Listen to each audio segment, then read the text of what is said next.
This is Carol of Melvin Carroll.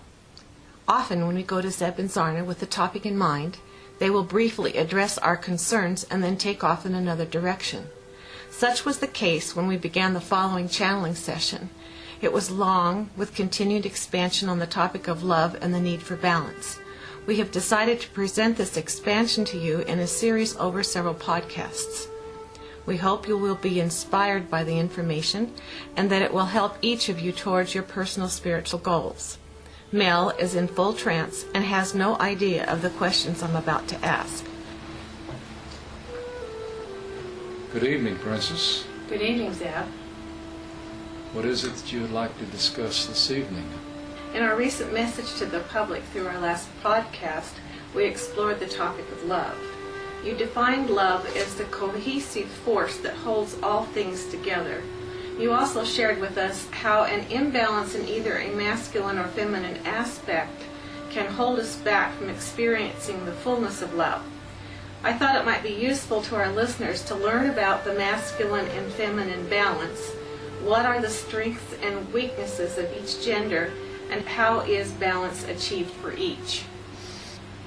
Again, we're speaking in generalities here, and they're not specific to love in particular. Right, I realize that. You are talking about the powers of love, and the powers of love within humankind can be both constructive and destructive. Now, love is divine when that source it comes from is divine. Oftentimes, the love that comes from humankind is of other purposes. Their love for power, their love for control, their love for revenge. I see. And love can be a destructive force as well as it can be a constructive force. So, again, these aspects can be found in both genders. You find that there is a lessening of barriers when it comes to the inner versus the outer. It's just that with the feminine aspect, generally the inner values that which deals with spirituality, that which deals with emotion, intuition, that which deals with love is more prominent than it is with the masculine, who deals with the physical side of things, such as protection, building things. These are the things that differ. Now, when the balance is off, what we were referring to in that first podcast was when a male, for instance, had little appreciation for the values of the female, when he in turn felt that he was more important for his share of the responsibilities in life than the woman. And also the same thing could be said of the woman if she felt that she was more important than the man.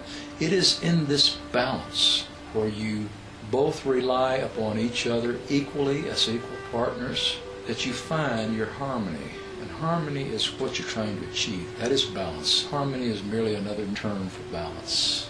And what we could add to that is that anytime you have more focus on the physical, the here and now, the today, this moment, what it takes to accomplish your life, rather than living your life to its fullest, is going to create an imbalance.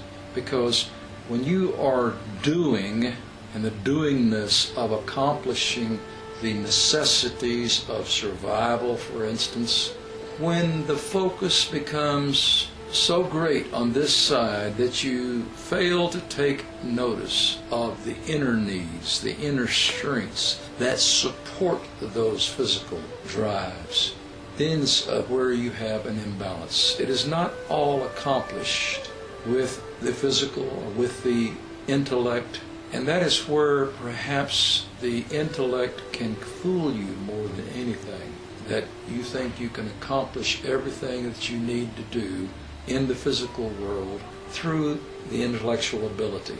These things often override and overshadow the things that are for you to build that are far more important. That is the living of your life, the enjoyment of your life, the loving of each other, as well as the loving of yourself. These aspects should never take a back row seat, should never come second. They should be on the same level of priorities, even though they don't generate income. They create the energy, the drive, the passion that you have so that you can create income. You've no doubt heard of people who have been suffering of burnout in their profession. This is where one comes to the point of realization that everything they worked for was for naught. That is, building a career, building an education so they could have that career, building this, building that, accomplishing this, and then once you get that, what do you have? If you've left your inner needs, the touch with your inner self behind during the time and the processes that you have put into the physical, then you will feel empty or burn out. I understand. You're basically saying stop and smell the roses. Yes, one should stop and smell the roses. That is almost important as it is to stop and pick up your paycheck. Well, it would be ideal if we could combine those both into one thing. You in other have words, balance. The main thing is you don't have to wait until you retire in order to get to that point. Enjoy each day as it comes. Enjoy the process of accomplishing. It's not a rat race. It's a glory creation. It's an opportunity for you to create. See it that way, and it'll change your appreciation. Then you can have your cake and eat it too. This concludes our session for this evening. Be sure to visit our website, zebandzarna.com, and if you would like to be added to our announcement list or have any questions, please feel free to send us an email. Until next time, be loved.